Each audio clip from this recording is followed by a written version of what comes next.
Okay, तो हमने कल के लेक्चर में क्या देखा था कि अकाउंटिंग स्टैंडर्ड्स का इंट्रोडक्शन, अकाउंटिंग स्टैंडर्ड्स क्यों बने, फिर उसके बाद बेनिफिट्स ऑफ अकाउंटिंग स्टैंडर्ड्स, उसके बाद अकाउंटिंग स्टैंडर्ड्स बनाता कौन है, अकाउंटिंग स्टैंडर्ड्स को बनाने का पूरा प्रोसेस, फिर एक लिस्ट देखी कि कितने अकाउंटिंग स्टैंडर्ड्स है, और फिर मैंने बोला कि हम लोग एक अकाउंटिंग स्टैंडर्ड से स्टार्ट करेंगे विच is accounting standard 12। Accounting standard 12 जब हमने स्टार्ट किया तो उसका हेडिंग ही है कि it is accounting for government grants.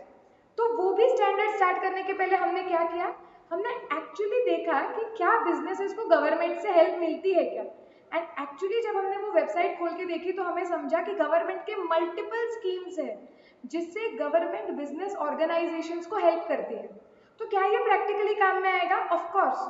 जब अगर आप कोई बिजनेस का अकाउंटिंग करने जाओगे, ऑडिटिंग करने जाओगे, और अगर उन्होंने ऐसे गवर्नमेंट स्कीम से उन्हें फायदा हुआ है तो क्या उसका अकाउंटिंग करना चाहिए? करना चाहिए तो कब करना चाहिए, कितने वैल्यू पे करना चाहिए, ये सब सवाल आपको आएंगे और ये सब सवाल के जवाब मिलेंगे अकाउंटिंग स्टैंडर्ड 12 में which is accounting for government grants.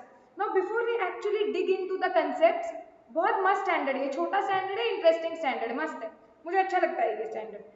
तो before we actually go inside and understand the principles of accounting standard 12, मैंने आप लोगों को एक होमवर्क दिया था कि जस्ट थोड़े वेबसाइट पे जो गवर्नमेंट की स्कीम्स है स्टडी करो, और मैंने आपको दो चीजें पढ़ने बोली थी उसमें कि एक कि गवर्नमेंट वो ग्रांट्स किन किन लोगों को देने वाला है, क्या कंडीशंस है वो गवर्नमेंट ग्रांट्स मिलने के लिए, और दूसरी चीज कि गवर्नमेंट क्या देने वाला है।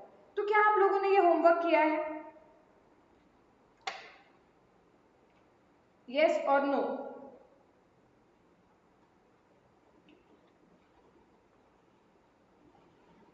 इतना सन्नाटा क्यों है भाई? लेक्चर खत्म होने के बाद क्या हो गया, भूल गए क्या कि ये होमवर्क था, ऐसे कुछ करना था?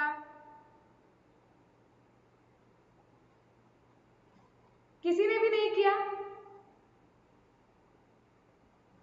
क्या लोगे आज का पेनल्टी करके? तुम खुद ही बताओ। काफी लोग आई गेस 18 प्लस तो हो गए हो, अडल्ट हो तुम, बताओ क्या सजा चाहिए तुम्हें, punishment? You have not done the homework.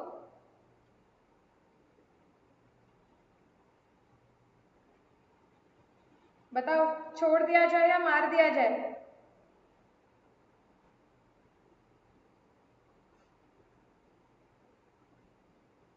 अभी क्यों इतने शांत हो गए अचानक से?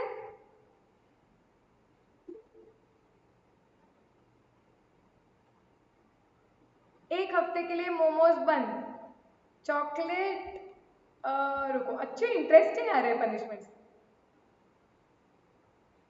अच्छा, चॉकलेट लेके बात रफा दफा कर दो, वाह वाह। हम रुको, मुझे थोड़ा भारी डायलॉग मारना है, मुझे वर्ड्स नहीं सुधर रहे हैं। My ethics are not saleable, sorry, ये नहीं ऑप्शन मिलेगा आप लोगों को।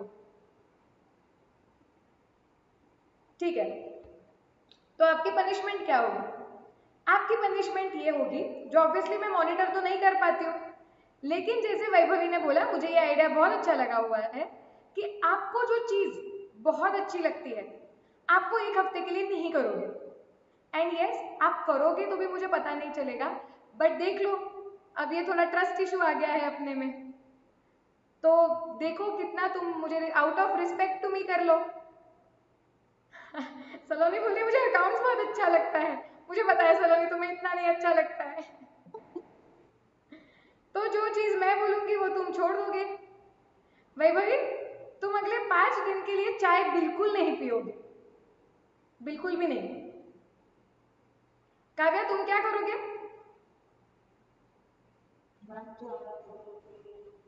अब मुझे इतना नहीं पता है कि तुम्हें बहुत अच्छा लगता है। करो करो, मैं होमवर्क बोलती हूँ दिल से, तुम लोग करते ही नहीं हो। क्यों लेकिन? कितने लोग यहाँ पे चाय, जो भी चाय पीपल है वो अगले, चलो 5 दिन में मैं थोड़ा रहम दिखाती हूँ, 3 दिन के लिए, 3 दिन के लिए तुम चाय नहीं पियोगे, और जो कॉफी पीपल है वो अगले 3 दिन के लिए कॉफी नहीं पिएंगे, जो बोनवीटा पीपल है वो अगले 3 दिन के लिए बोनवीटा नहीं पिएंगे।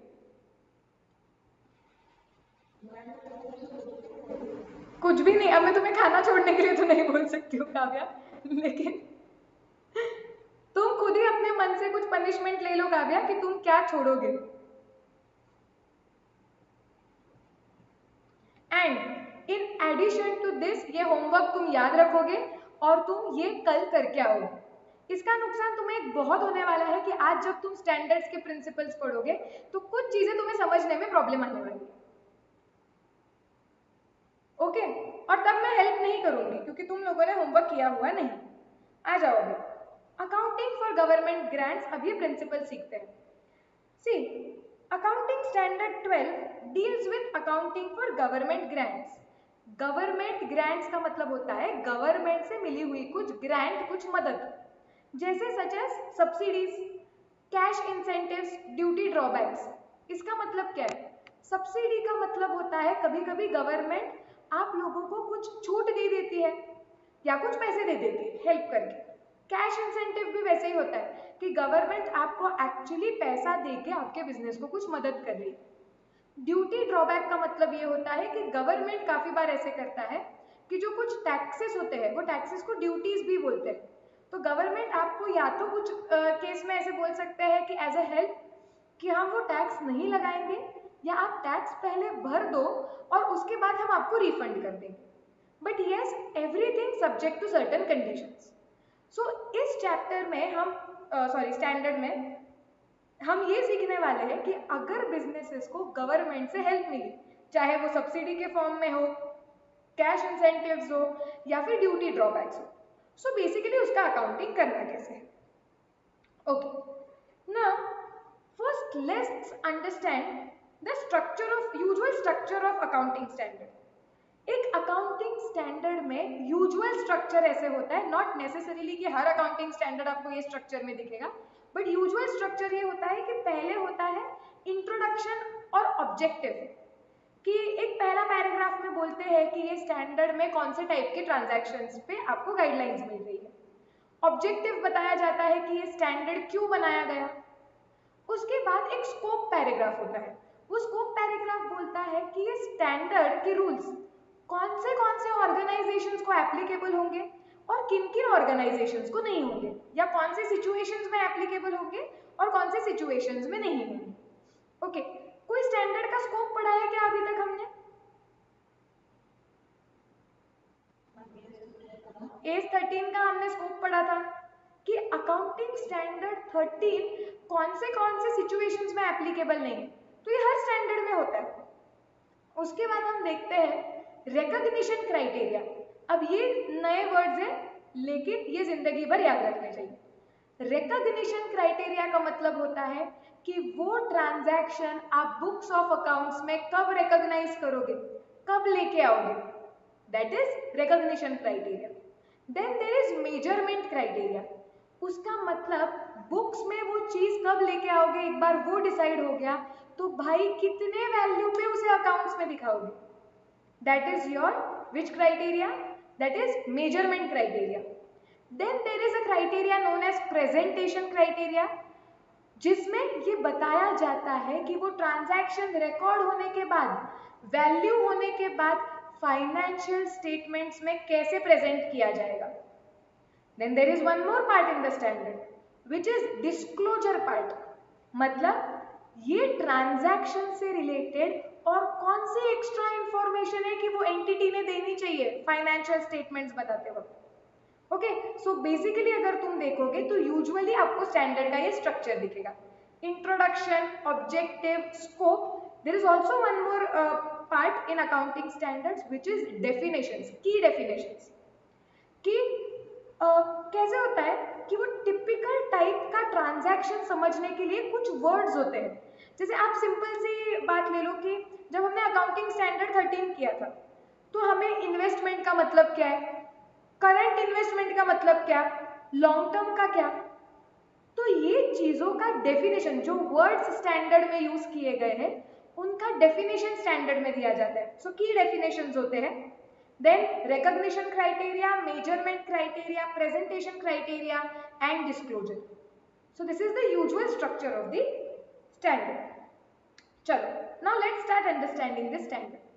इस स्टैंडर्ड में हमने 100 बार अब तक मैंने बोला है कि ये स्टैंडर्ड में गवर्नमेंट ग्रांट्स का अकाउंटिंग सीखने वाले, लेकिन अब पहले देखेंगे कि गवर्नमेंट ग्रांट्स का मतलब क्या है। ओके, हम बोल रहे हैं कि ये स्टैंडर्ड क्या बोलेगा, गवर्नमेंट ग्रांट का अकाउंटिंग, लेकिन भाई गवर्नमेंट ग्रांट होता क्या है? So let's understand. First we'll come to this paragraph. So government grants are assistance. Notebook भी खोलना, हम पूरा जो स्टैंडर्ड है वो उसके नोट्स बनाएंगे और चार्ट्स बनाएंगे सच दैट कि आपके नोट्स से पूरा स्टैंडर्ड रिवाइज होगा। ओके, ऑब्वियसली मैं आपको ये नोट, मैंने ये चार्ट्स बनाए हुए हैं, मैं आपको ये प्रिंटेड भी दे सकती हूँ, बट मैं नहीं दूंगी क्योंकि ये चार्ट समझ के आपने क्लास में मेरे साथ लिखने चाहिए। ओके, मैं आपको दूंगी रेडीमेड, आपको चीजें दो तो आपको, आप लोग कभी वो कुछ करते नहीं हो, तो मेरे साथ लिखोगे। Just because I am giving notes, we are writing this standard and making notes of the standard, it is, I would not say कि ये स्टैंडर्ड पढ़ना नहीं है। आपको ये स्टैंडर्ड पढ़ना है, जो मैंने बनाए हुए नोट्स है उसमें अगर आपको कुछ प्लस माइनस करना है तो आप कर सकते हो, एंड देन आप वो नोट्स के बेसिस पे रिविजन करोगे। सो मैं ये लिख के भी दूंगी, अभी कुछ लिखो मत, I tell you when to write, what to write. Government grants are assistance, okay, by government, ठीक है, in cash or kind to an enterprise for past or future compliance with certain conditions. So ये है government grants का definition. अब definition एक साथ कभी भी नहीं पढ़ना चाहिए, ब्रेक करो उसे। सो हमने क्या देखा इधर, एक second,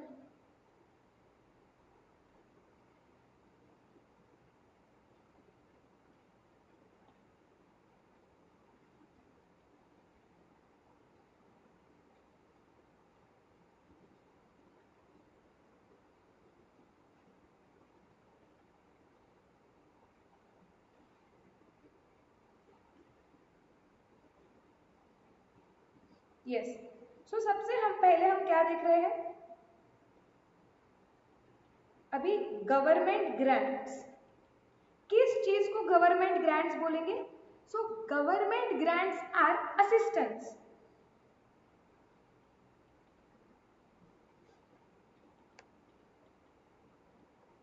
They can be in cash or kind.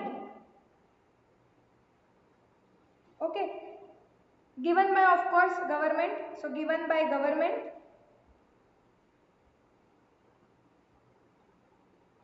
for past or future compliance of certain conditions.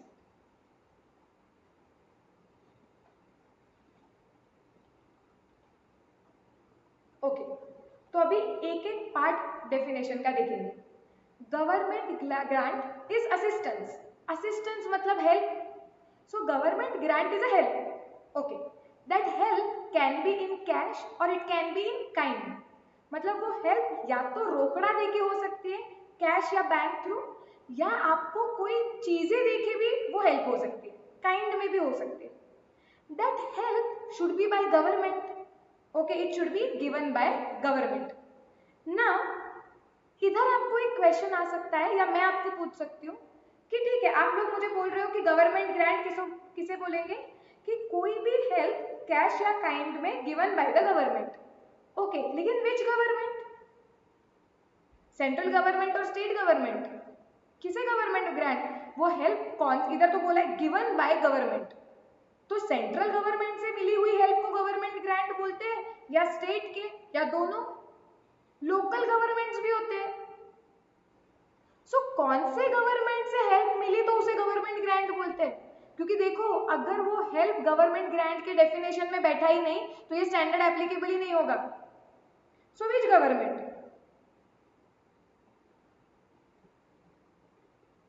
क्या लग रहा है? सो ये अगर आप देखोगे ना तो कौन सा गवर्नमेंट ना, ये ऐसे क्लियरली कहीं भी आपके स्टडी मटेरियल में दिया नहीं है। आप जब स्टैंडर्ड का बेर टेक्स्ट पढ़ते हो तो आपको समझता है कि गिवन बाय गवर्नमेंट का मतलब होता है कौन कौन आता है गवर्नमेंट में, central, state local government, national and international bodies,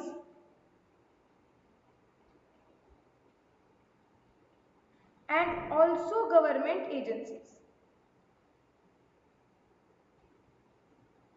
तो मतलब अगर आपको हेल्प सेंट्रल गवर्नमेंट से मिलती है, स्टेट गवर्नमेंट से मिलती है, लोकल गवर्नमेंट से मिलती है आपको, या इंटरनेशनल बॉडीज होते हैं कोई इंटरनेशनल बॉडीज, पता है कि कोई ऐसे international bodies which might help businesses, या कोई ऐसे इंटरनेशनल बॉडीज होंगे जैसे हेल्थ के केस में, अभी कोरोना के केस में एक इंटरनेशनल बॉडी कौन थी जो कंटिन्यूसली बताते रहता है कुछ ना, WHO के बारे में हम कितना सुनते हैं।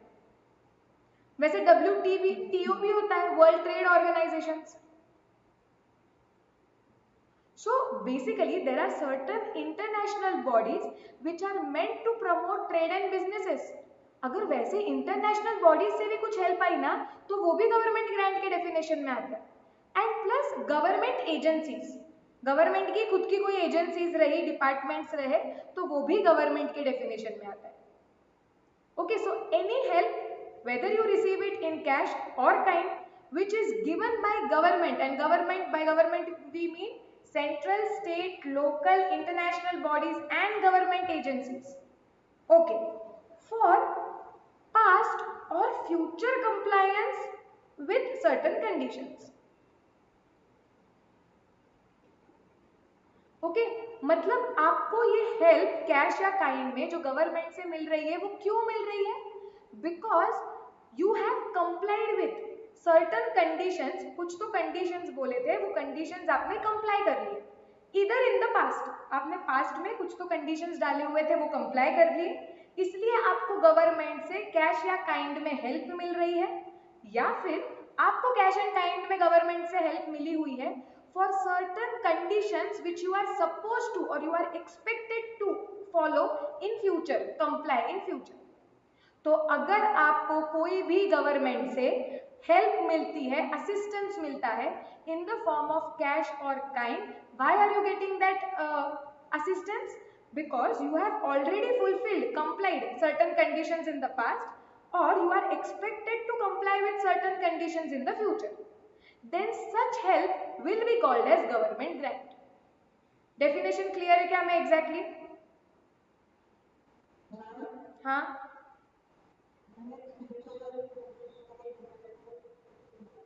फ्यूचर कंडीशन का एक एग्जाम्पल ऐसे हो सकता है जैसे गवर्नमेंट आपको बोलता है कि, मैं गवर्नमेंट को बोलती हूँ कि कोई तो एक बैकवर्ड एरिया है, वहाँ पे मैं फैक्ट्री लगाऊंगी, तो गवर्नमेंट बोलेगा कि हाँ then will help you, we will give you 5 crore rupees, but government will say कि 5 करोड़ की हेल्प हम तो आपको तभी देंगे, आप फैक्ट्री सेटअप कर लो, आज ही हम आपको 5 करोड़ देंगे, लेकिन it will be subject to the condition that you do not relocate your factory from that place for at least 5 years. वो फैक्ट्री वहीं पे रहनी चाहिए अगले 5 साल के लिए, वही स्टेट में या वही एरिया में, और इतना इतना प्रोडक्शन अगले 5 साल तक होना चाहिए, या इतना इतना एम्प्लॉयमेंट आपने जनरेट करना चाहिए. सो दिस इज गवर्नमेंट ग्रांट आपको अभी मिल रही है, but they have given that government grant with the condition that in the future you are expected to have production and continue to have that production in that particular geographical area only. Is that clear?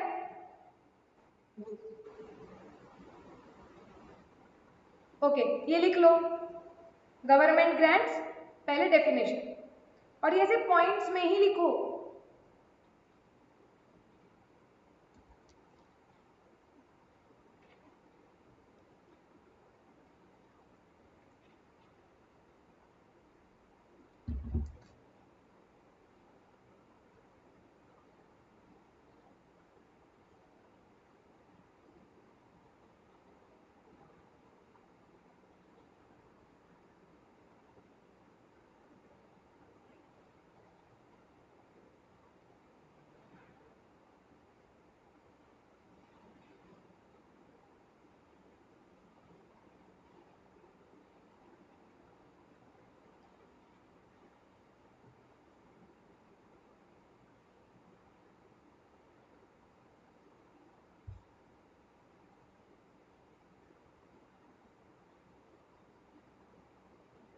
हो गया लिख के?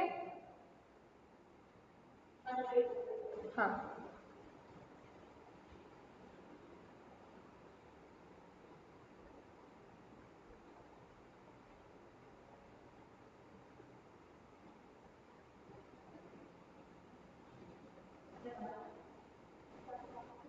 Done, okay. तो हमने क्या देखा यहाँ पे? हमने देखा कि अकाउंटिंग स्टैंडर्ड 12 ये किसको एप्लीकेबल है? Accounting for government grants. लेकिन गवर्नमेंट ग्रांट्स का मतलब क्या? सो गवर्नमेंट ग्रांट इज, मेरे साथ रिवाइज करो, so government grant is any assistance okay in cash or kind given by the government for what? For either past or future compliance with certain conditions. Clear government grant का मतलब? Yes. Now let's go ahead. They exclude, लेकिन government grant के definition में या government grant में कुछ चीजें नहीं पकड़ी जाती। वो क्या है? They exclude those forms of government assistance which cannot reasonably have a value placed upon them. Okay. यहाँ पे ही हम एक एरो करेंगे नीचे, ओके, और बोलेंगे एक्सक्लूड्स। अब गवर्नमेंट ग्रांट से क्या एक्सक्लूड्स होता है? पहले शॉर्ट कीवर्ड्स लिखेंगे ताकि रिवीजन के लिए हेल्प हो। Can not reasonably have value placed upon them. मतलब अगर ऐसा कोई गवर्नमेंट ग्रांट है जिसकी वैल्यू कितनी है वही हम निकाल नहीं पा रहे। रीजनेबली, रीजनेबली मतलब लॉजिकली या सारी कोशिश करने के बाद भी वो गवर्नमेंट से जो मिली हुई मदद है, ओके, वो हेल्प को कितने कितने वैल्यू की हेल्प मिली, we can not actually quantify that help. Okay, वो हेल्प कितने रुपए की हमें हेल्प हुई। If you cannot place a value upon that help, then such government grants are not covered here. Ma'am example देखो, suppose कल government बोलता है कि जो भी इनोवेटिव स्टार्टअप्स है कंट्री में, ओके, एकदम इनोवेटिव कुछ जो प्रोडक्ट या आइडियाज लेके आ रहे हैं और जो नया नया बिजनेस चालू कर रहे हैं, ओके, तो उन लोगों को गवर्नमेंट बोलता है कि we will help you. And how are we going to help you? So हम ऐसे करेंगे कि हमारा ही कोई एक इंसान आपके ऑफिस में आएगा और आपका ऑर्गेनाइजेशन रजिस्टर करवा के लेगा। अगर आपकी कंपनी है तो कंपनी इनकॉर्पोरेट करवा के देगा। And the processes will be made very simple. In 1 day you can register your business. Okay, now this is a help from government actually. इससे कितना इजी होगा, because this new businesses will not have to spend a lot of time in legal compliances. लेकिन अगर आप देखोगे ये जो government ने हेल्प की हुई है आपके ऑर्गेनाइजेशन को या पर्टिकुलर स्टार्टअप्स को, मुझे बताओ कि ये help, can you place a value upon it? Can you say government ने ना 5 करोड़ का हेल्प दिया है? No, we know that whatever government has done for a typical group of companies, that was actually helpful, but you can not place a value upon it. And that is why if अगर आपको कोई भी government help दिखती है, government grant दिखती है जिसकी value आप नहीं निकाल सकते हो, तो वो ये तो ना बेसिक हमारा कौन सा कंसेप्ट है पता है? Money measurement concept. हम पहले दिन पे सीखते हैं अकाउंट्स के बेसिक्स के, कि अगर कोई चीज, if any transaction is not capable of being measured in terms of money, कोई भी ट्रांजैक्शंस अगर पैसों में उनका वैल्यू नहीं निकाल सकते तो हम अकाउंट्स में रिकॉर्ड ही नहीं करते, क्योंकि क्या है, अकाउंट्स पैसों का हिसाब किताब है भाई, क्या लिखोगे तुम उधर? सो सिंपल है, if there is any government grant upon which you can not place a value, तो वो गवर्नमेंट ग्रांट के डेफिनेशन में आएगा नहीं। Clear? Yes, okay. And transactions with the government which cannot be distinguished from the normal trading transactions of the enterprise. Okay, let's first write it, then let's discuss it. Transactions which cannot be distinguished from normal trading transactions.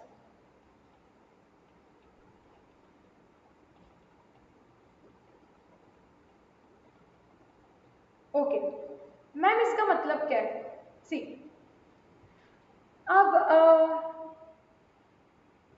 Let's take a example कि ITC ले लो, या ITC Infosys ले लो, चलो। अब इंफोसिस की company का काम है सॉफ्टवेयर्स बनाना, तो वो काफ़ी सॉफ्टवेयर्स बनाते हैं, और एक उनका ये बिजनेस है कि वो सॉफ्टवेयर्स बनाते हैं और ये बेचते हैं उनके क्लाइंट्स को। अब कल होके गवर्नमेंट ने बोला किसी हमें भी एक ऐप या सॉफ्टवेयर बना के चाहिए, और उसका काम उन्होंने दे दिया इंफोसिस को। ओके, अब इंफोसिस ने वो बना के दे दिया सॉफ्टवेयर, और उसके पैसे भी लिए गवर्नमेंट से। मुझे बताओ, so this order which was given by government to Infosys, is it a government grant?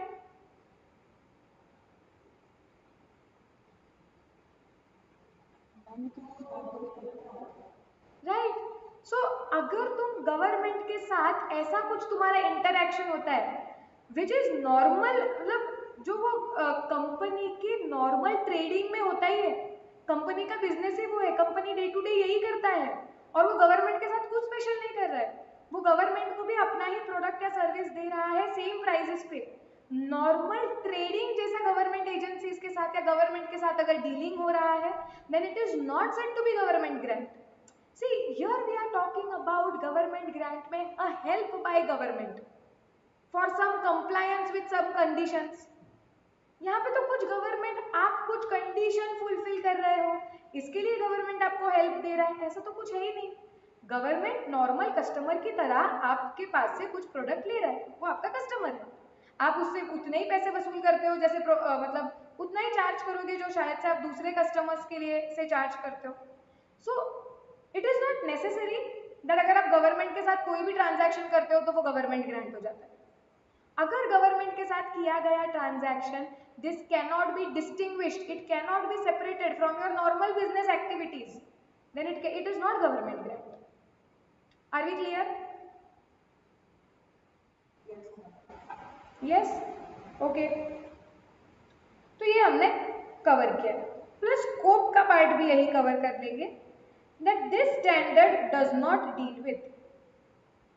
तो ये हम एक्सक्लूड्स में ही लिख देंगे क्योंकि वो स्टैंडर्ड में आता ही नहीं है, तो हम एक्सक्लूड में ही लिख देंगे। ये पहला वाला पॉइंट जो है, will see it later, don't worry, I will explain you at the, मतलब थोड़ा बाद में करते हैं। नेक्स्ट देखो, समझने के लिए इजी है, government assistance other than in the form of government grants. जब आपको गवर्नमेंट से अगर कोई भी हेल्प मिली which is not in the form of government grants, मतलब जो गवर्नमेंट ग्रांट्स के डेफिनेशन को फुलफिल नहीं करती है, ओके, तो उसे ये स्टैंडर्ड एप्लीकेबल नहीं होगा।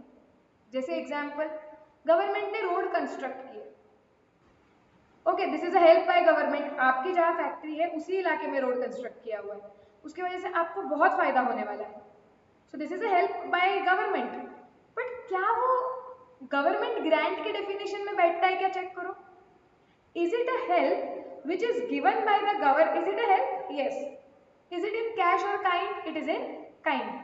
But is it given to you because you complied with certain conditions, or you are going to comply with certain conditions? No. ये तो गवर्नमेंट का काम है पूरे सोसाइटी को डेवलप करना, तो उन्होंने वो रास्ता जनहित में बांधा है। हाँ, आप कुछ कंडीशंस फुलफिल किए हैं या करने वाले हो, इसके लिए आपको हेल्प किया है, ऐसे कुछ नहीं है।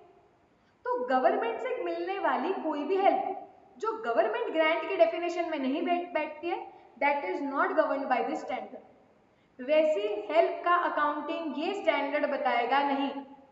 Are we clear? तो हम थर्ड पॉइंट क्या लिखेंगे? Assistance other than in the form of government grant।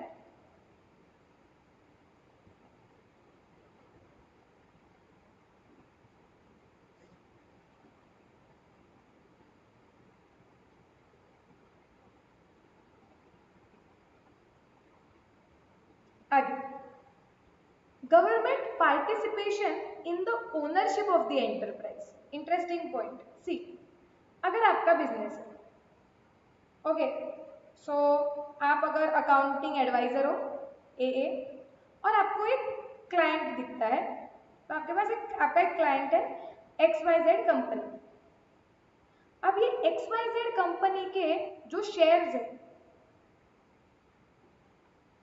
वो शेयर्स कौन खरीदता है? गवर्नमेंट। गवर्नमेंट सोचता है ये बिजनेस बहुत अच्छा है, government wants to invest in this business, government wants to buy that company. तो गवर्नमेंट ने क्या किया? ये XYZ कंपनी के शेयर्स खरीद लिए। ओके, अब आप अकाउंटिंग एडवाइजर हो, आपका क्लाइंट है XYZ, और वो बोल रहा है देखो गवर्नमेंट ने एक्चुअली हमारे शेयर्स बाय किए हुए, this is like a help by government actually, वैसे देखा जाए तो। सो अकाउंटिंग स्टैंडर्ड 12 के हिसाब से हम अकाउंटिंग करेंगे क्या? आपका क्लाइंट आपको पूछ रहा है, what will be your answer?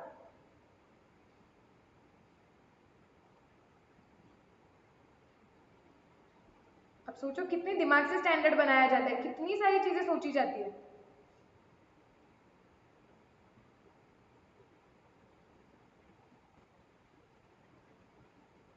तो ऐसे डाउट्स आ सकते हैं आपके क्लाइंट को भी, क्लाइंट आपको पूछेगा। इसलिए स्टैंडर्ड ने क्लियर बताया है कि just because government is participating in the ownership of your business, it is buying your shares, it is not that government is actually helping you for complying certain conditions, not necessarily। Government तो बस आपके shares खरीद रहा है और वो company का owner होता है, ये गवर्नमेंट ग्रांट के डेफिनेशन में नहीं आता है। Okay, and that is why it has been clearly mentioned explicitly कि वो गवर्नमेंट जब आपके शेयर्स खरीदता है, that is it is participating in the ownership of your company, then it is not covered in this standard. तो क्या है यहाँ पे? गवर्नमेंट पार्टिसिपेशन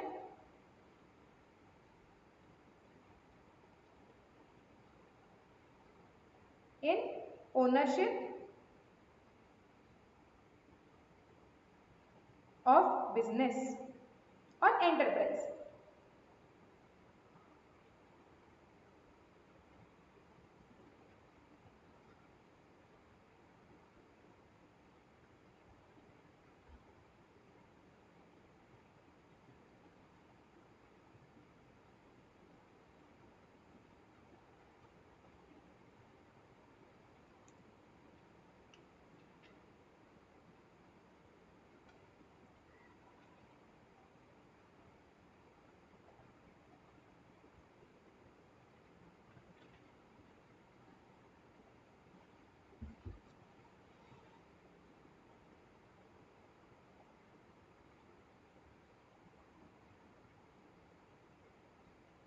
हो गया लिख के मेरे साथ, और इधर तक क्लियर है? Yes, okay. चलो अभी तक किया हुआ क्विकली रिवाइज करेंगे, ट्राई करो रिकलेक्ट करना, और ये भी सामने रखो। सो हमने क्या देखा? सबसे पहले गवर्नमेंट ग्रांट का मतलब क्या होता है? So government grant is assistance in cash or kind given by government for past or future compliance with certain conditions. It excludes, in government grant we do not include 4 things, that is, first, such government grants or such helps, actually such assistance upon which we cannot place value, so upon which value cannot be placed, एक वो। दूसरा, such transactions with the government which cannot be distinguished from the normal trading transactions. Third, such government assistance which is not government grant, which does not satisfy definition of government grant. And fourth, participation by the government in the ownership of your business. So ये चीजें हैं जो government grant के definition में आती नहीं है, जिनको ये स्टैंडर्ड एप्लीकेबल नहीं है। आर यू एब्सोल्युटली क्लियर इधर तक? यस, जाना है क्या आगे?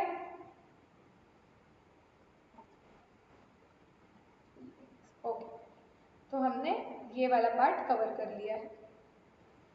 नाउ अब ये स्टैंडर्ड ये बताता है कि गवर्नमेंट ग्रांट क्या होता है, वो तो समझ लिया, लेकिन उसका अकाउंटिंग के लिए अलग एक स्टैंडर्ड क्यों बना? Why is it necessary? मतलब ये स्टैंडर्ड क्या है? So the receipt of government grants, I am reading this one, the receipt of government grants by an enterprise is significant, it is important for preparation of financial statements for two reasons. मतलब वो बोलता है कि कोई भी business को ये government grant मिलना, ओके, ये फाइनेंशियल स्टेटमेंट्स बनाने के लिए बहुत इंपॉर्टेंट है। क्यों? क्योंकि उनको बताना पड़ेगा ये इंपॉर्टेंट है, वरना ये स्टैंडर्ड क्यों फुकट में लाया हमने। इसलिए वो बोल रहे हैं कि जब भी कोई बिजनेस को गवर्नमेंट ग्रांट मिलता है तो वो गवर्नमेंट ग्रांट मिलना और उसका अकाउंटिंग, मतलब वो गवर्नमेंट ग्रांट मिलना, ये आपके फाइनेंशियल स्टेटमेंट्स P&L और बैलेंस शीट बनाने के लिए बहुत इंपॉर्टेंट चीज है। Why? Firstly, if a government grant has been received then an appropriate method of accounting is necessary। तो अगर आपको गवर्नमेंट ग्रांट मिली हुई है तो ऑब्वियसली ये एक ट्रांजैक्शन है जो आपके बिजनेस में हुआ है, तो उसका अकाउंटिंग कैसे करना, सही तरीके से करना, ये तो इम्पोर्टेंट ही है। क्योंकि बिजनेस में होने वाला ट्रांजैक्शन अगर आप सही तरीके से अकाउंटिंग नहीं करोगे तो P&L और बैलेंस शीट में कुछ गलत ही चीजें दिखेगी।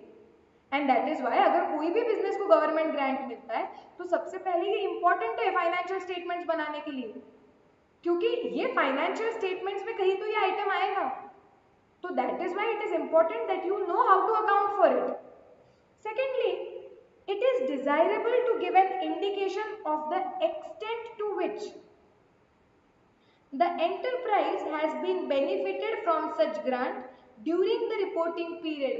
Plus, it is very important that आपको जो गवर्नमेंट ग्रांट मिला हुआ है ये आप आपके फाइनेंशियल स्टेटमेंट्स में लोगों को एटलीस्ट ऐसे बताओ कि हमारे बिजनेस को इस साल में गवर्नमेंट से इतनी मदद मिली। Because see what happens is, बहुत सारे लोग होंगे जो फाइनेंशियल स्टेटमेंट्स देखते हैं और उसके ऊपर से डिसीजन लेते हैं, तो उन्हें ये बताना जरूरी है कि आपके बिजनेस को गवर्नमेंट से हेल्प मिली थी और कितने वैल्यू की मिली थी, एग्जैक्टली क्या मिली थी। Because it will help user to better understand your business and then better take decisions. So that is why क्या बोलते हैं कि ये स्टैंडर्ड क्यों लाया गया है, क्योंकि जब कोई भी ऑर्गेनाइजेशन को गवर्नमेंट ग्रांट मिलेगा तो भाई ये मिलने वाली चीज फाइनेंशियल स्टेटमेंट्स में आएगी। ओके, तो फाइनेंशियल स्टेटमेंट्स में ये चीज करेक्टली दिखे, इसके लिए अकाउंटिंग की जरूरत थी कि कोई बताए कि भाई ये तरीका है अकाउंटिंग करने का। सेकेंडली, जब गवर्नमेंट ग्रांट आपको मिलता है तो ये कम्युनिकेट होना चाहिए कि आपके बिजनेस को एक पर्टिकुलर ईयर में जिसके आप फाइनेंशियल स्टेटमेंट्स बना रहे हो गवर्नमेंट से कितनी हेल्प मिली हुई है। Communicating this to the users is also very important so that users can accordingly analyze the performance of your business and accordingly they can take decisions of the business. Okay, तो क्या ये clear है क्या?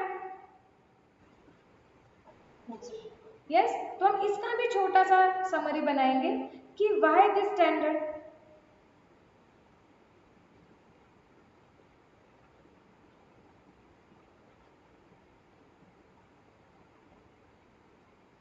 So the standard is for two things: to actually tell you appropriate method of accounting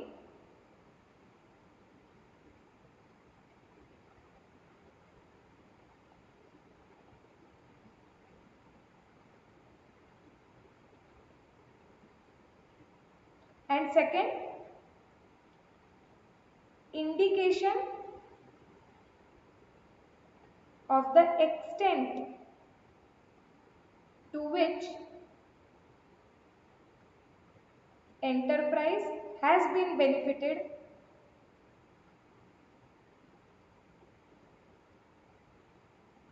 from such grant. सो ये standard क्यों आया? क्योंकि government grant का अप्रोप्रिएट अकाउंटिंग बताने के लिए और ये सही तरीके से लोगों को कम्युनिकेट होना चाहिए कि वो ऑर्गेनाइजेशन को टू इंडिकेट दैट कितने एक्सटेंट तक वो ऑर्गेनाइजेशन को उस साल में गवर्नमेंट ग्रांट के वजह से फायदा हुआ है। ओके, लिख लो ये।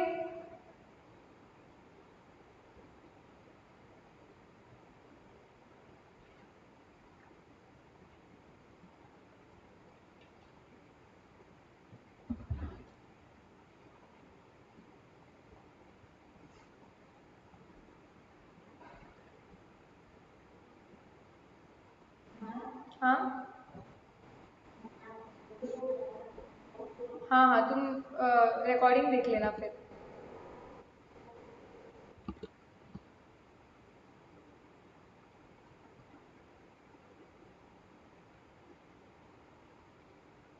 लिख के हो गया, फिर बताओ मुझे।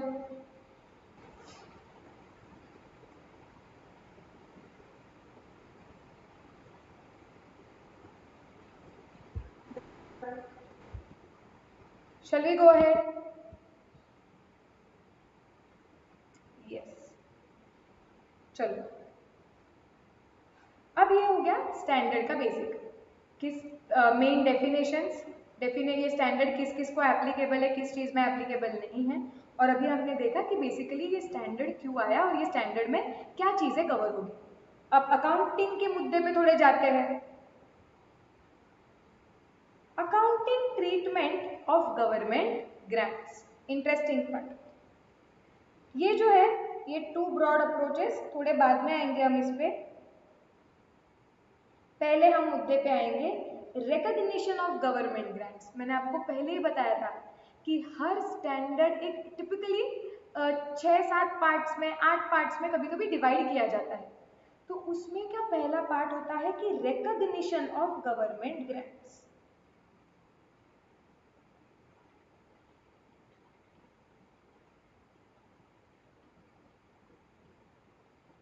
इसका मतलब है कि आपके बुक्स ऑफ अकाउंट्स में ये गवर्नमेंट ग्रांट कब रिकॉग्नाइज होना चाहिए। रिकॉग्नाइज होना चाहिए मतलब वो बुक्स ऑफ अकाउंट्स में आपने कब लाना चाहिए, गवर्नमेंट ग्रांट की एंट्री आपके बुक्स ऑफ अकाउंट्स में कब आनी चाहिए। So that is recognise. Okay, when will you recognise this government grant in books of accounts. Okay, तो उसके कंडीशंस होते हैं। स्टैंडर्ड बोलता है कि अगर आप ये दो कंडीशन फुलफिल करोगे तभी government grant books of accounts में आएगा, वरना आएगा नहीं। क्या है वो दो कंडीशंस? सो ओनली, जो इसे रिकॉग्निशन क्राइटेरिया बोलते हैं। So standard says only when there is reasonable assurance, मैं सब एक्सप्लेन करूंगी, don't worry. Reasonable assurance that enterprise will comply with conditions attached and grant will be received. Okay, तो हम क्या बोल रहे हैं? हम ये बोल रहे हैं कि अगर ये दो कंडीशंस फुलफिल हुई तो ही government grant books of accounts में आने चाहिए। क्या है ये दो conditions? So government grant will be recognised only when there is reasonable assurance. Okay, reasonable assurance, assurance का मतलब होता है भरोसा। सो ओनली व्हेन आपको भरोसा है, और वो भरोसा मतलब ऐसा अंधा भरोसा नहीं है, you have reasons to believe. Okay, only when you have proper, so अब इसको कैसे बोलेंगे? रीजनेबल अश्योरेंस का मतलब होता है, सो अश्योरेंस, हाँ मतलब अश्योरेंस का मतलब वही होता है कि आपको भरोसा है, और ऐसा अंधा भरोसा नहीं है, you have logically reasons backed भरोसा है। आपको कुछ रीजंस है उसकी वजह से आपको भरोसा है। क्या भरोसा है? कि enterprise will comply with the conditions attached. तो when you have reasons to believe that government grant में जो कंडीशंस हमें बताई गई है कि ये कंडीशन पे ही गवर्नमेंट ग्रांट एक्चुअली आप अर्न करोगे, ओके, तो आपको वो भरोसा है। कुछ भी चलो नहीं बोल रही है, अंधा अंधा भरोसा नहीं। हाँ, तो जब आपको you have reasons to believe कि हाँ ये गवर्नमेंट ग्रांट के साथ जो अटैच कंडीशन है, एंटरप्राइज वो कंडीशंस को फुलफिल करेगा एंड फिर फ्यूचर में ग्रांट मिल जाएगा, grant will be received. So only when the organisation has reasonable assurance, okay, they have reasons to believe, मतलब उनको पता है कि हाँ ये it is because of this reason that we can say कि हाँ कि जो भी कंडीशंस है गवर्नमेंट ग्रांट मिलने के, वो कंडीशंस हम फुलफिल कर पाएंगे एंड फिर गवर्नमेंट ग्रांट हमें रिसीव हो जाएगी।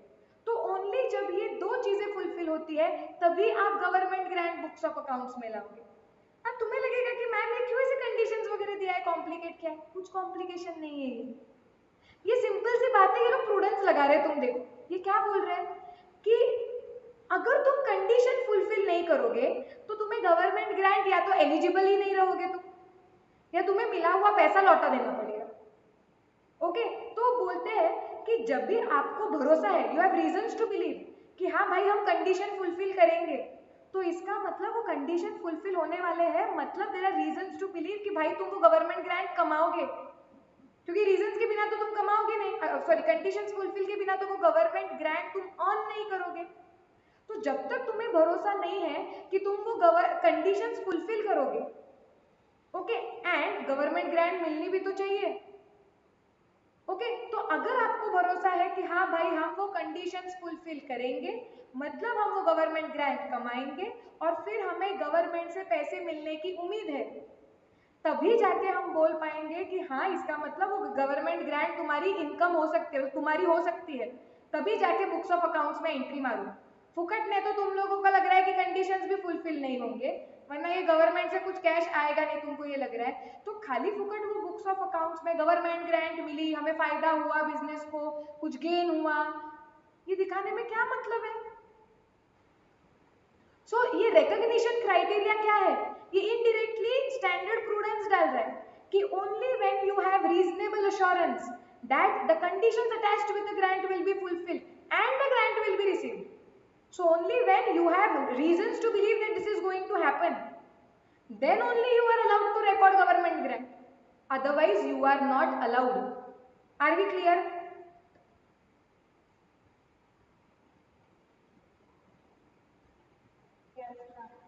यस, लॉजिक समझ रहे हैं क्या कि स्टैंडर्ड ने क्यों बोला है ये?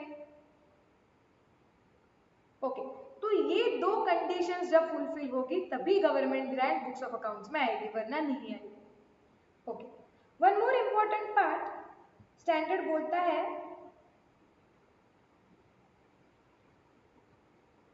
mere receipt of government grant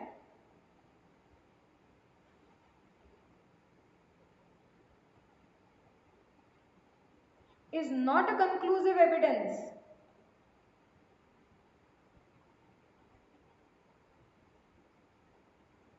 that conditions will be fulfilled. Okay, ये पढ़ो और मुझे बताओ कि किसको इसका मीनिंग समझा क्या? mere receipt of government grant is not a conclusive evidence that the conditions will be fulfilled. मतलब क्या है, कहां से आया ये बीच में?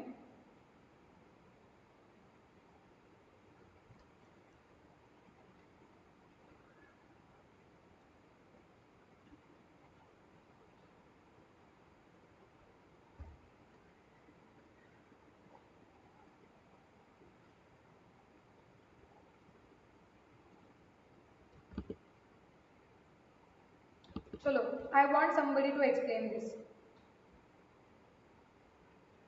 मतलब the enterprise may not comply as well afterwards, हाँ करेक्ट डायरेक्शन में जा रहा है सलोनी, लेकिन उसके पहले का मतलब वो बोल क्या रहा है, पूरा सेंटेंस कंप्लीट कर दो कि मतलब वो कहना क्या चाहते हैं वो।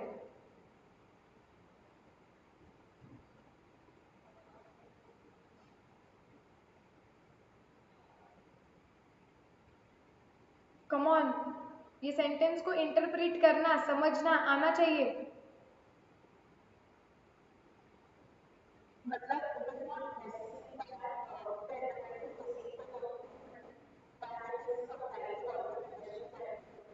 हाँ करेक्ट है। सी इसका मतलब वो क्या बोल रहे हैं कि सपोज आपको गवर्नमेंट ग्रांट मिल गई आज, तो आपको क्या लगता है कि गवर्नमेंट ग्रांट मिल गई ना, तो चलो उसकी अकाउंटिंग एंट्री उसको गवर्नमेंट ग्रांट करके दिखा देते हैं बुक्स ऑफ अकाउंट्स में। Then they are saying no, recognition criteria में ये लिखा है क्या कि गवर्नमेंट ग्रांट मिलेगी तो बुक्स ऑफ अकाउंट्स में गवर्नमेंट ग्रांट को रिकॉग्नाइज करना है?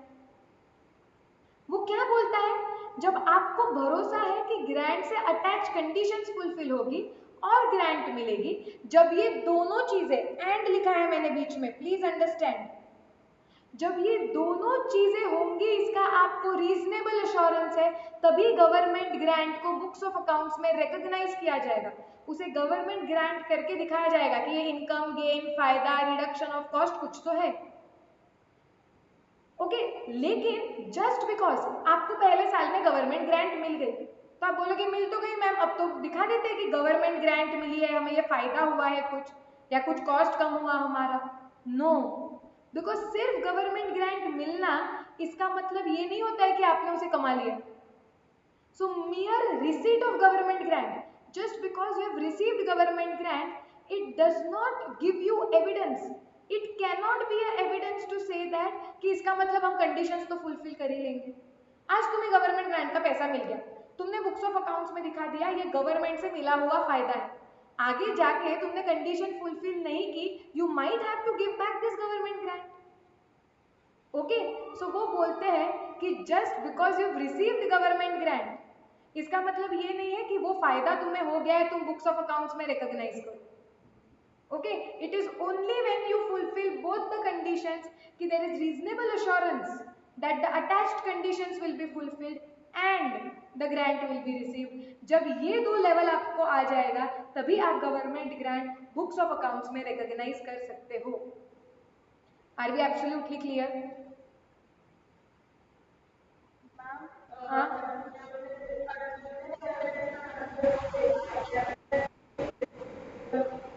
हाँ, कंक्लूसिव एविडेंस का मतलब होता है दिस इज नॉट समथिंग जिसके ऊपर से तुम ये कंक्लूजन ड्रॉ करोगे कि गवर्नमेंट ग्रांट तो अपनी हो गई या हमने कमा ली। So just because you have received government grant, okay, तो आपको गवर्नमेंट ग्रांट मिली, ये चीज को, ये एविडेंस, इस बेसिस पे आप ये कंक्लूजन नहीं ड्रॉ कर सकते हो कि गवर्नमेंट ग्रांट आपने कमा ली, क्योंकि कमाते तब हो जब कंडीशंस फुलफिल होते हैं। So mere only receipt of government grant, that thing, सिर्फ गवर्नमेंट ग्रांट का मिलना, इसे सबूत नहीं, पक्का सबूत नहीं माना जा सकता कि वो गवर्नमेंट ग्रांट तुम्हारी हो, यू हैव अर्नड इट, तो बुक्स ऑफ अकाउंट्स में रिकॉग्नाइज कर लो उसे। ज्यादा ही हिंदी यूज कर लिया मैंने, I don't know whether it's correct Hindi और नॉट। अब डाउट क्लियर है? यस।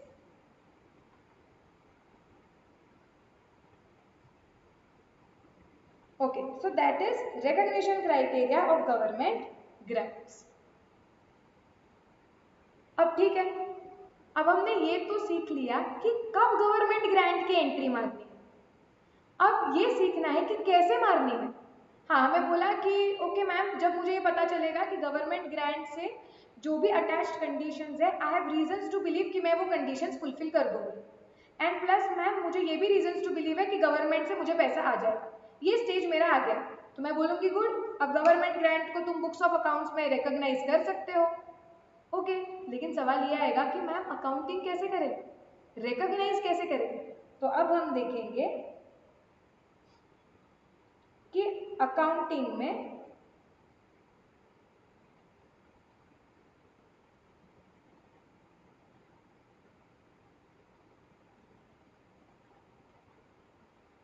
different types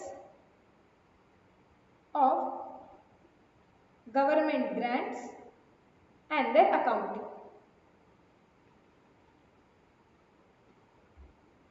ओके, अब नोटबुक में ना चार्ट बहुत ह्यूज चार्ट है, क्योंकि मैं पूरे इसके बाद का जो अकाउंटिंग है, स्टैंडर्ड के जो अकाउंटिंग के मेन प्रिंसिपल्स है सारे, वो एक चार्ट में पूरा कवर करने वाले। So the chart is very huge, but trust me revision के लिए बहुत हेल्प होता है ये चार्ट। तो आप क्या कर लो, आप 2 पेजेस ले लो साइमल्टेनियसली, मतलब वो एडजेसेंट पेजेस ले लो, वरना ये चार्ट मतलब बैठेगा ही नहीं, बहुत बड़ा चार्ट है। सो हम क्या करेंगे, हम गवर्नमेंट ग्रांट्स का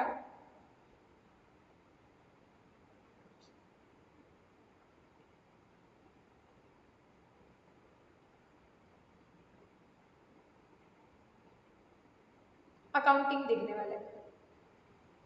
अब अकाउंटिंग सीखने के लिए आप क्या करो, पहले गवर्नमेंट ग्रांट्स को ना 2 पार्ट में क्लासिफाई कर देते हैं। से government grant can be non monetary grant which is in kind, which means in kind,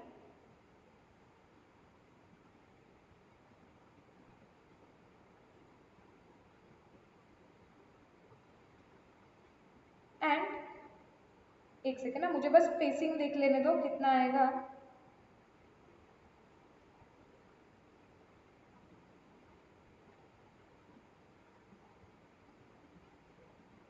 ठीक है, मैं तो इरेज कर सकती हूँ, आप एकदम एंड कोने तक लेके जाओ पेज के। And second is monetary grant.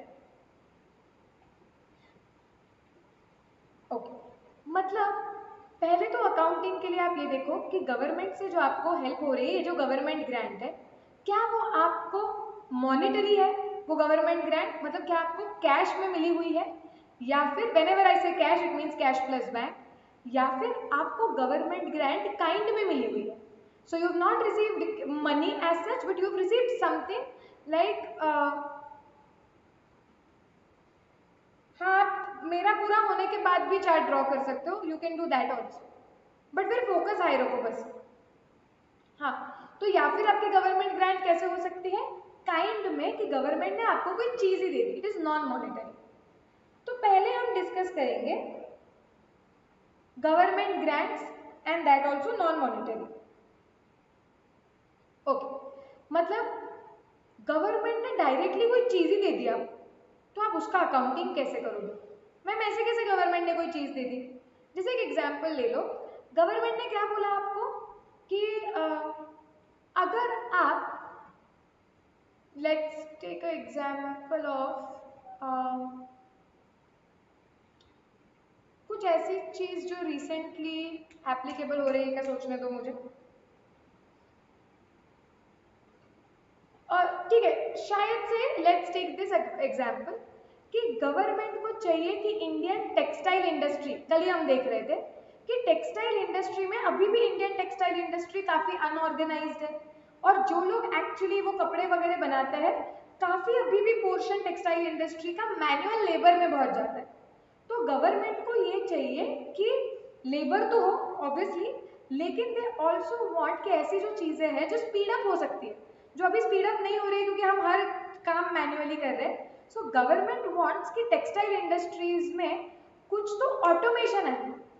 Okay, तो गवर्नमेंट सेज कि एक पर्टिकुलर एरिया, एक स्टेट ले लो शायद से, या कंट्री ले लो, जिसमें एक स्टेट उठा लो, सपोज राजस्थान।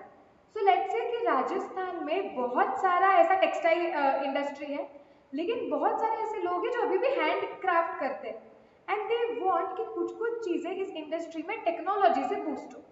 तो गवर्नमेंट बोल देता है कि ये सारे बिजनेसेस को, ओके, ये फलाना ढिकने मशीन्स जो है वो गवर्नमेंट प्रोवाइड करेगी डायरेक्टली, गवर्नमेंट उन्हें कुछ ऑटोमेटेड मशीन्स दे देगी जो उन्हें टेक्सटाइल इंडस्ट्रीज में काम में आएगी।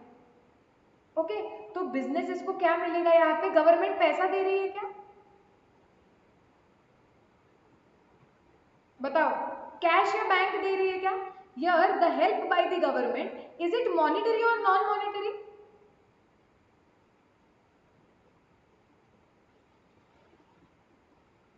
बताओ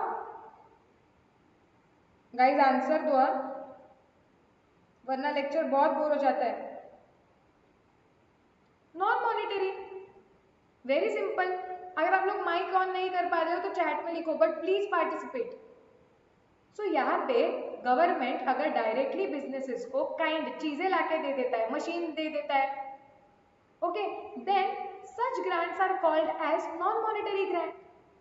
अब इसका अकाउंटिंग कैसे करना, ओके, अब गवर्नमेंट जब भी नॉन मॉनेटरी ग्रांट्स देता है ना, वो भी दो टाइप के दे सकता है, मतलब एट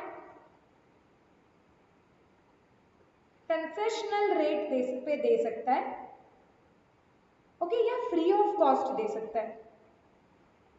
मतलब गवर्नमेंट देखो ऐसा बोल सकता है कि जितने भी ये टेक्सटाइल इंडस्ट्रीज है हम डायरेक्टली इनको मशीन दे देंगे, लेकिन गवर्नमेंट क्या बोल रहा है कि टेक्सटाइल इंडस्ट्रीज अगर ये मशीन खरीदने जाते हैं खुद होके तो उन्हें लगेगा 10 लाख, हम दे रहे हैं इनको ये मशीन सिर्फ 5 लाख रुपए। So this is again a help provided by the government, okay, it is in the form of, it is non monetary because government directly machine दे रहा है, रोकड़ा नहीं दे रहा है, लेकिन गवर्नमेंट वो चीज कैसे प्रोवाइड कर रहा है, कंसेशनल रेट से। सो आपको मार्केट प्राइस के कंपैरिजन में गवर्नमेंट वो चीज काफी सस्ते में दे रहा है। तो इस चीज का अगर ऐसे आपको मशीन कोई गवर्नमेंट से मिला हुआ है कम दाम पे कंसेशनल रेट पे, तो आप उसका अकाउंटिंग कैसे करोगे? सिंपल सी बात है, पहले तो आप क्या करोगे, आप एंट्री मारोगे मशीनरी अकाउंट डेबिट, या अभी ये मशीनरी का ऐसा एग्जांपल दिया है, एसेट अकाउंट डेबिट, क्योंकि बिजनेस में एसेट तो आ रहा है, debit all expenses and losses. अब ये जो एसेट आ रहा है इसके बदले में कुछ पैसा तो जा रहा है, हाँ 10 लाख नहीं जा रहा है लेकिन कुछ तो पैसा जा रहा है, सो to bank which is 5 lakhs, that is cost of acquisition। जितने में वो मशीनरी आपको या वो एसेट आपको मिली है उस पे आप एंट्री मारोगे asset account debit to bank account 5 lakh. So accounting standard क्या बोलता है कि अगर गवर्नमेंट से आपको कुछ मदद मिल रही है in the form of kind, कुछ चीज मिल रही है and government is giving you at concessional rate, तो आपने एंट्री मारनी चाहिए asset account debit to bank. वो एसेट आप बुक्स ऑफ अकाउंट्स में लाओगे लेकिन वो एसेट की वैल्यू आपने जितने पैसे दिए हैं उतने पे ही दिखेगी। ओके, भले वो एसेट दुनिया में उसकी वैल्यू 10 लाख है लेकिन तुम्हारे पास वो जो एसेट है उसकी वैल्यू तुम्हारे लिए कितनी थी, तुमने कितने में खरीदी वो एसेट, तुमने तो 5 लाख में खरीदी, तो तुम लिखोगे asset account debit to bank, business में एक एसेट आई है, बैंक से पैसे गए हैं एट कॉस्ट ऑफ एक्विजिशन, मतलब तुम जितने पैसे दोगे तुम बोलोगे कि मेरे बैंक से 5 लाख रुपए चले गए और मेरे पास एक एसेट है जिसकी वैल्यू 5 लाख है। आपको लगेगा कि मैम लेकिन फिर इससे कैसे लोगों को पता चलेगा कि गवर्नमेंट ग्रांट है? सी कैसे हो सकता है ना, जब आप कंपैरिजन करने जाओगे, एक तो डिस्क्लोजर भी जो कोई चीज होती है जो नीचे आएगी तो समझेगा, बट कैसे होता है ना, जब मैं सेम है, please understand, there are two businesses which I am analysing, one is Saloni's business textile industry, let's say in Maharashtra, another is Vaibhavi's business textile industry in Rajasthan। दोनों की बुक्स में मुझे ये एसेट दिखेगी लेकिन सलोनी के books में ये एसेट दिखेगी 10 लाख की, क्योंकि सलोनी ने 10 लाख रुपए देके ये एसेट खरीदी, और वैभवी के बुक्स में ये एसेट दिखेगी 5 लाख रुपए की। मैं सोचूंगी अरे ऐसे कैसे हो गया, सोलोनी के पास कुछ मशीनरी है जिसकी वैल्यू 10 लाख बोल रहे हैं, एग्जैक्टली सेम मशीन वैभवी के पास है लेकिन जिसकी वैल्यू कितनी बोल रहे हैं, 5 lakh. Why so? And when I read the additional information with the financial statements, कहीं तो वैभवी ने ये नीचे लिखा होगा कि हमारे बिजनेस को वो एसेट 5 लाख रुपए में गवर्नमेंट ने सस्ते भाव में दी है, इसलिए हम बोल रहे हैं कि हमारे पास जो एसेट है उसकी वैल्यू 5 लाख है क्योंकि हमने तो 5 लाख ही पे किए है उसके लिए। जबकि मुझे समझेगा कि सलोनी का वो जो मशीन है उसकी वैल्यू 10 लाख क्यों दिख रही है, क्योंकि सलोनी के पास वो मशीन है जिसकी वैल्यू 10 लाख है, सलोनी has paid 10 lakhs, and Vaibhavika will understand कि that value of that machine is actually 10 lakhs, but 5 lakh का help has been provided by the government, and that is why the same machine is being presented at two different values in two different companies' financial statements. Are we clear about this?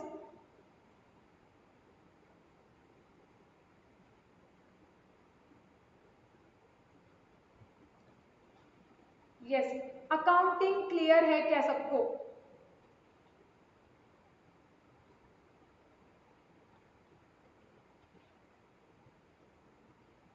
Yogini clear है?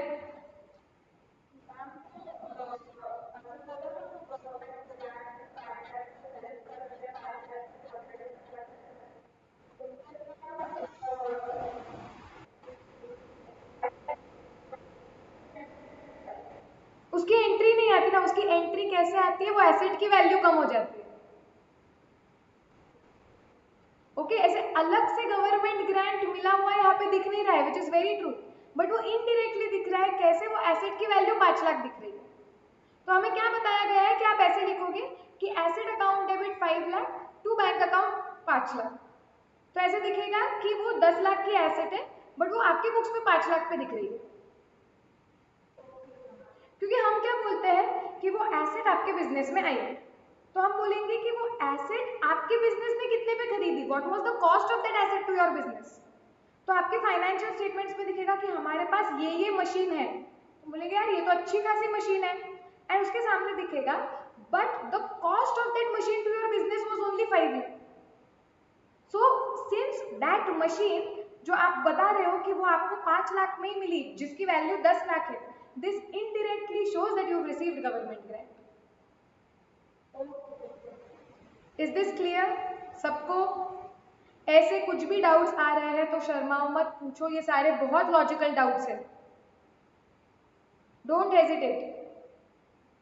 Right, तो हमने क्या देखा कि जब भी आपको government से हेल्प मिलेगी इन the form of non monetary asset, okay, and वो आपको मिल रही है कंसेशनल रेट पे, सस्ते में मिल रही है, तो आप उसका अकाउंटिंग कैसे करोगे? आप सिंपल आप एंट्री मार दोगे asset account debit to bank, और आपको जितने में मिली, क्योंकि आपको जितने में मिली, आपने जितना पैसा दिया, आप कॉस्ट पे उतना रिकॉर्ड कर दोगे. सो यहाँ पे चार्ट में हम लिखेंगे entry will be asset account debit to bank but at COA. आपको चाहिए तो यहाँ पे स्टार करके हम लिख लेंगे कि COA का मतलब होता है कॉस्ट ऑफ एक्विजिशन.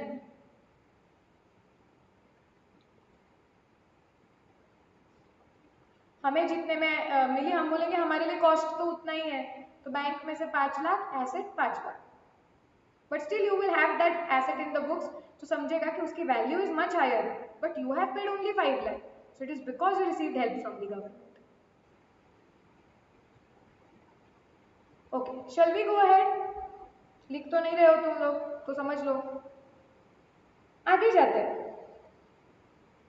अब ऐसे हो गया कि गवर्नमेंट ने आपको वो मशीनरी दे दी या कोई एसेट दे दी पूरा फ्री ऑफ कॉस्ट में, बोला कि हम पूरा टेक्सटाइल इंडस्ट्री में मशीनरी लगवा के देंगे, आपसे 1 रुपया नहीं लेंगे, फ्री ऑफ कॉस्ट. तो कैसे करेंगे अभी? तो इसके लिए सी, अगर मैं सोचती हूँ कि मैं कुछ भी एंट्री नहीं मारूं, क्योंकि ऐसे अगर आप देखोगे तो आपके जेब में से 1 भी रुपया नहीं गया है, तो आप क्या दिखाओगे कि हमारे बैंक में से इतने पैसे गए, और ये पैसे क्यों गए? क्योंकि हमने ये एसेट खरीदी. लेकिन आपके बैंक में से पैसा 1 भी नहीं गया है, तो बैंक को तो क्रेडिट नहीं कर सकते. लेकिन हाँ, ये दिखना चाहिए कि आपके बिजनेस के पास वो एसेट है, वो दिखना चाहिए ना कि you have that asset. But entry क्या मारेंगे? क्योंकि हम तो यूजुअली एंट्री मारते हैं एसेट टू बैंक और पेएबल, कि इतने पैसे दिए या देने हैं तब जाके वो एसेट हमारी है, तो हमारे एसेट की कॉस्ट कितनी है. अब ऐसे हो रहा है कि बैंक में से कुछ भी पैसे नहीं जा रहे, and we want to show that we have that asset. तो उस केस में आप वो एसेट को आपके बुक्स ऑफ अकाउंट्स में दिखाते हो. Asset is to be recognised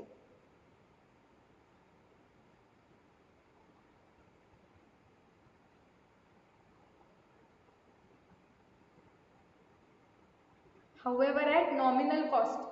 मतलब आप बुक्स ऑफ अकाउंट्स में एंट्री मार दो कि asset account debit to, probably ये जो एसेट आई है इसके लिए कुछ भी देना नहीं पड़ा, इसलिए फायदा हुआ, तो to government grant credit all incomes and gains, ये एंट्री मार दो. लेकिन ये मारना है आपको नॉमिनल वैल्यू पे. नॉमिनल वैल्यू मतलब ऐसे some basic amount like 1 rupees, 10 rupee और 100 रुपीज. बिकॉज सी, अगर मैं ऐसे एंट्री मार दूंगी कि asset account debit let's say 10 lakhs, ये आपको ना ये थोड़ा सा और समझेगा जब हम और एक स्टैंडर्ड करेंगे, accounting standard 10. But here the purpose is we want to show कि हमारे बुक्स ऑफ अकाउंट्स में वो एसेट है, हमारे पास वो मशीनरी है, but since we have not paid anything for it, वो कॉस्ट क्या है वो एसेट का हमारे लिए, तो हम बताएंगे सी, जब आप एसेट रिकॉर्ड करते हो तो आप क्या दिखाते हो कि ये एसेट हमारे बुक्स में आई और ये लाने के लिए इतना खर्चा हुआ. हमेशा एसेट की एंट्री कॉस्ट पे मारी जाती है कि एसेट आई और ये एसेट हमने खरीदी इतने पैसे देके, this is the cost of that asset. But जब ये बिजनेस में एसेट आ रही है, there is no cost to you, but we still want to show that we have that asset, तो हम एंट्री मारेंगे asset account debit, but we show nominal value 1 rupee, 10 rupee, 100 rupees पे to government grant, क्योंकि second effect कुछ तो देना पड़ेगा वरना टैली नहीं होगा, टू गवर्नमेंट ग्रांट इनकम करके 10 रुपया. इससे क्या हो जाएगा ना, आपके फाइनेंशियल स्टेटमेंट्स में ये दिखेगा कि आपके पास वो एसेट है, लेकिन उसके सामने दिखेगा 10 रुपए, तो ऐसे लगेगा अरे ये 10 रुपए के, ये एसेट 10 रुपए में तो कभी मिल ही नहीं सकती है, तो क्यों 10 में दिखाई है? क्योंकि ये एसेट हमें कुछ भी पैसे बिना दिए मिली है. So we have this asset but we did not pay anything for that asset. हमारे बिजनेस को ये एसेट कॉस्ट जीरो है उसका, तो एंट्री मारने के लिए हमने कुछ तो नॉमिनल अमाउंट ले ली, 1 रुपया, 2 रुपया, 10 रुपया, 1000 रुपया नॉमिनल अमाउंट पे एंट्री मार दी, ताकि ये समझे कि बिजनेस में वो एसेट है, लेकिन हमें उसके लिए कुछ भी पैसे नहीं पे करने पड़े। हमें वो एसेट कितने कॉस्ट में मिली, तो cost is nominal value. So people will understand ये एसेट इतने सस्ते में कैसे मिली, because you received help from the government. इसके लिए लेकिन ये समझ में आना चाहिए कि जब भी आप कोई एसेट बुक्स ऑफ अकाउंट्स में रिकॉर्ड करते हो, हम एंट्री मारते हैं एसेट अकाउंट डेबिट कॉस्ट पे, कि बिजनेस में एसेट आई और उसकी कॉस्ट इतनी है क्योंकि हमने उतने पैसे दिए हुए हैं। Are we clear about this? Are you understanding?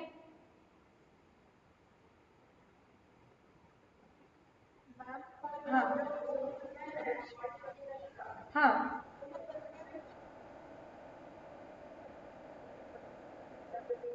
नहीं कुछ कंफ्यूज नहीं होता है, क्योंकि अगर वो चीज 10 लाख की 10 में दिख रही है, मतलब समझ ही जाता है कि ये कुछ गवर्नमेंट से हेल्प मिला हुआ है।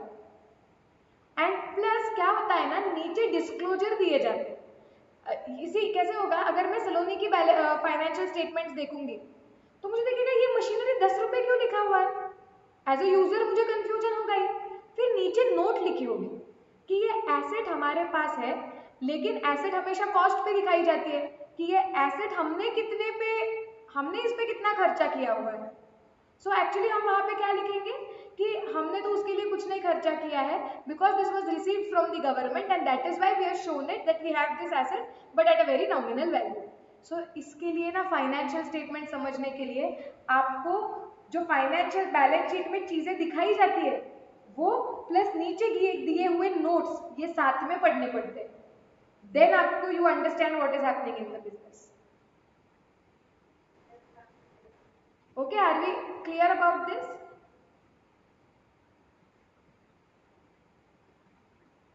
सो asset is to be recognized at nominal cost.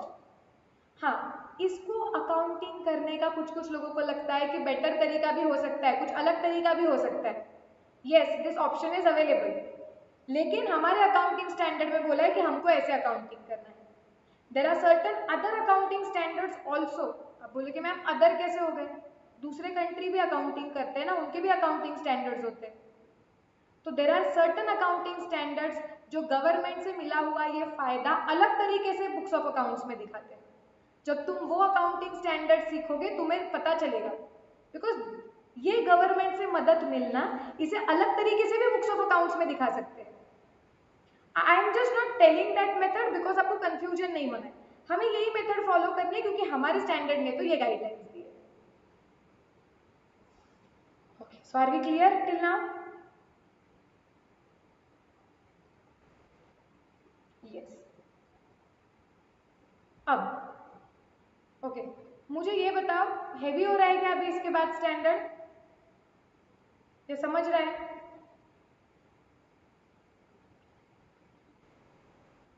समझ रहा है ना? ज्यादा लोड नहीं, मतलब ऐसा बहुत ही कंसेप्ट हो गए या कुछ हैवी हो रहा है, ऐसे हो रहा है क्या?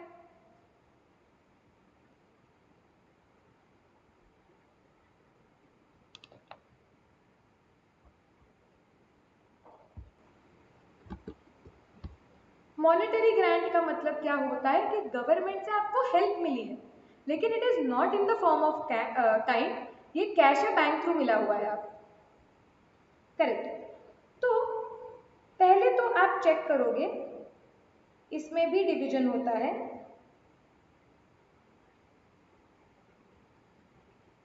कि is that government grant received in relation to specified fixed assets, okay, or in relation to specific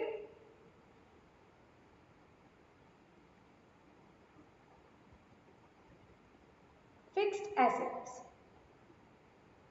okay। इसका मतलब क्या है पढ़ेंगे, डोंट वरी।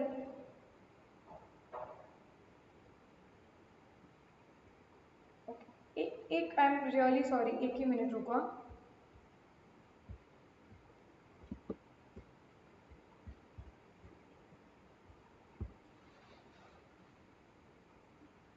हाँ,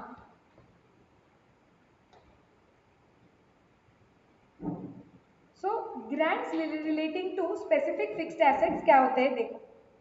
Grants related to specific fixed assets are government grants whose primary condition is that the enterprise qualifying for them should purchase, construct or otherwise acquire such assets. See, तो हम बोल रहे थे कि हमें गवर्नमेंट से help मिली हुई है. वो हेल्प कैसे मिली है? हम पहले बाइफरकेट करेंगे कि नॉन मॉनिटरी है या मॉनिटरी है. ओके, हमने बोला कि नहीं मॉनिटरी है, हमें कैश बैंक के रूप में मिला हुआ है. फिर हम ये देखेंगे कि क्या हमें government grant specific fixed assets के लिए मिला हुआ है क्या. और स्पेसिफिक फिक्स्ड एसेट का मतलब क्या है? गवर्नमेंट आपको बोलता है ये पैसे लो, लेकिन ये पैसे आप सिर्फ किसके लिए यूज कर सकते हो? ये पर्टिकुलर एसेट या ये पर्टिकुलर टाइप की एसेट खरीदने के लिए, एक्वायर करने के लिए. ओके, सो टू परचेज और टू कंस्ट्रक्ट या उसे कंस्ट्रक्ट करने के लिए, या ये पैसे तुम यही टाइप की एसेट को एक्वायर करने के लिए यूज करोगे, फिर मतलब otherwise acquire such assets.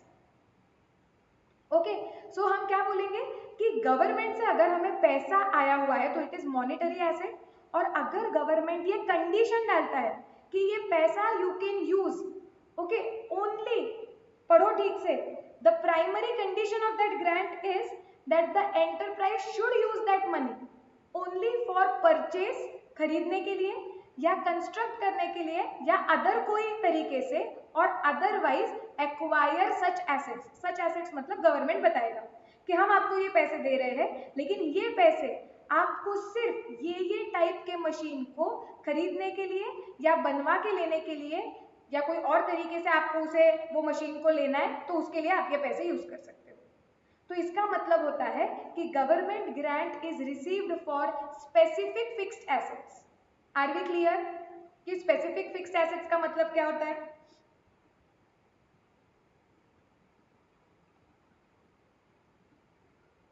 Yes, no, बोलो जल्दी.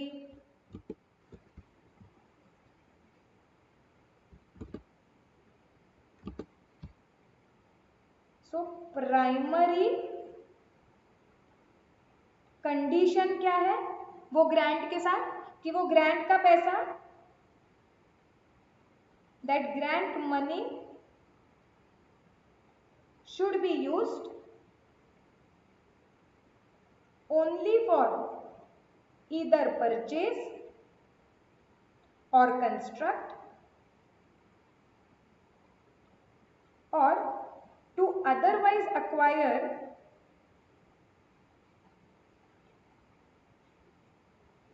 specific assets. तो अगर आप पहले आप चार्ट में हम कहाँ पे पहुंचे कि गवर्नमेंट से ग्रांट मिली, नॉन मॉनिटरी है या मॉनिटरी, तो मॉनिटरी है. मॉनिटरी है तो आप पूछोगे कि क्या वो ग्रांट स्पेसिफिक फिक्स्ड एसेट से रिलेट करती है क्या. इधर तक क्लियर है क्या?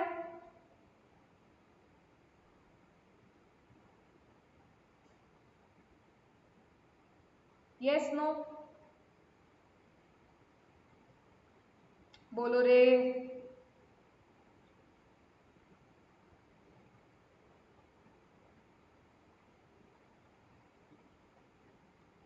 क्या मुहूर्त निकालूं मैं? टाइप करो. क्लियर? ओके, वैभवी, सलोनी, श्रावणी, क्लियर है कि नहीं? Yes, okay. अब जब आपको पता है कि आपको government grant specific fixed assets के लिए मिली है, तो उसका अकाउंटिंग करने के लिए या तो आप मेथड नंबर 1 यूज कर सकते हो, या फिर उसका अकाउंटिंग करने के लिए आप मेथड नंबर 2 यूज कर सकते हो. ओके, अभी क्या है मेथड नंबर 1 और मेथड नंबर 2? मुझे सच में बताओ, आप लोगों को समझ रहा है क्या? आप हो इधर या हैवी हो गया स्टैंडर्ड इधर तक? हैवी हो गया तो इट इज ओके, मैं छोड़ देती हूँ. वो कुछ भी ना समझने से अच्छा है कि हम कभी बाद में एक्स्ट्रा ले लेंगे. Do you want me to go ahead, या ऐसे तुम लोग पागल कैसे हो गए हो अभी, मुझे लग रहा है. Tell me quickly.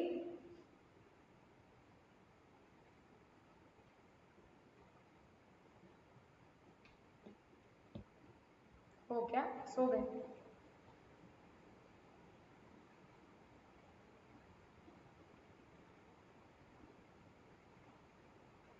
ओके, तो सिंस कोई कुछ भी रिप्लाई नहीं दे रहा है, आई एम अज्यूमिंग कि आप लोग ओके हो, तो मैं और 15 मिनट मिनिमम बढ़ूंगी। चलो, सो अगर आपको स्पेसिफिक एसेट्स के लिए पैसा मिला हुआ है तो हमने, अरे चैट में किधर, मुझे नोटिफिकेशन में नहीं आ रहे।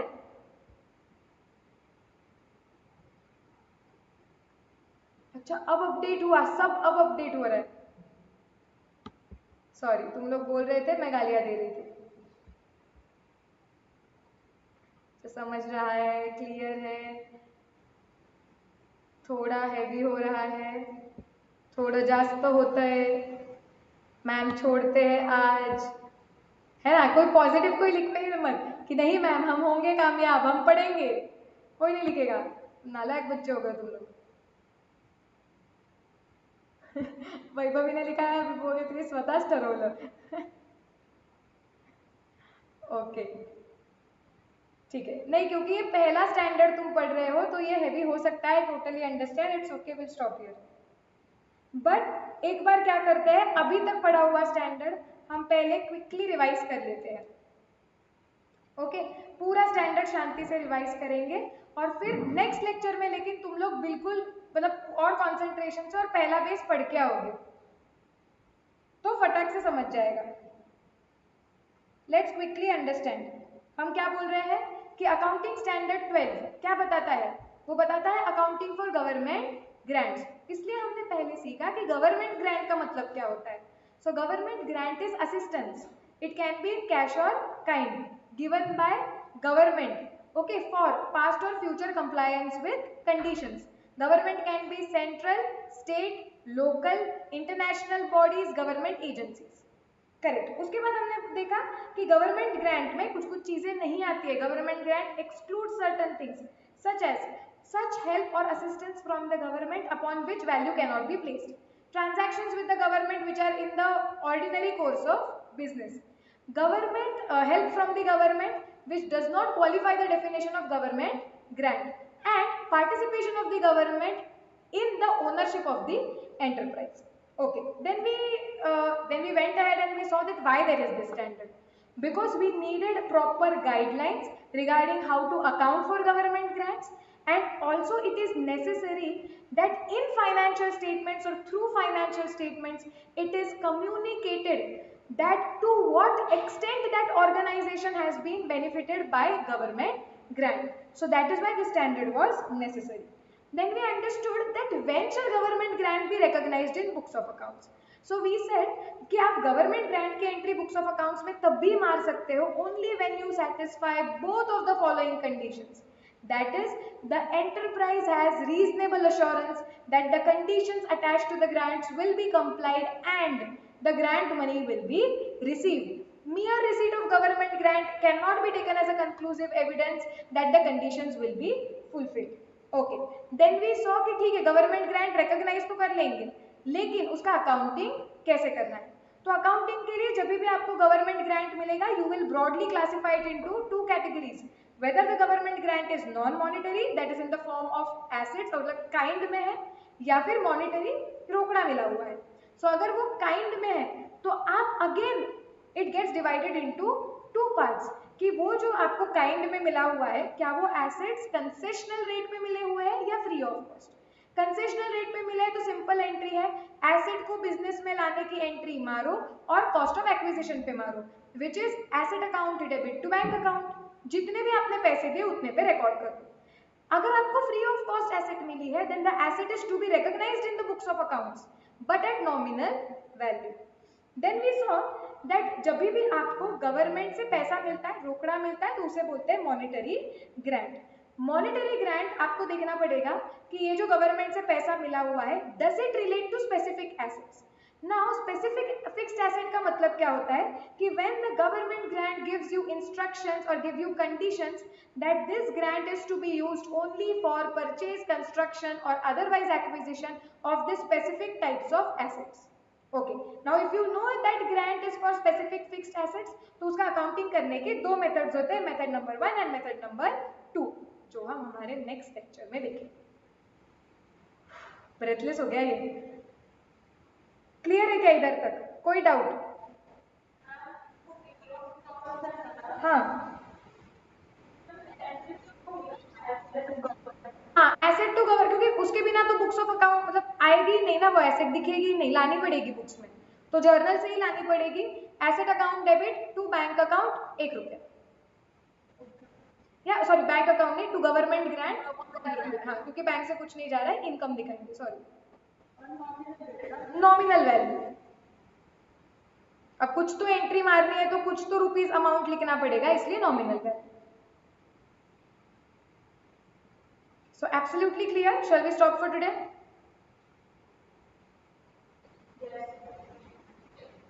Yes.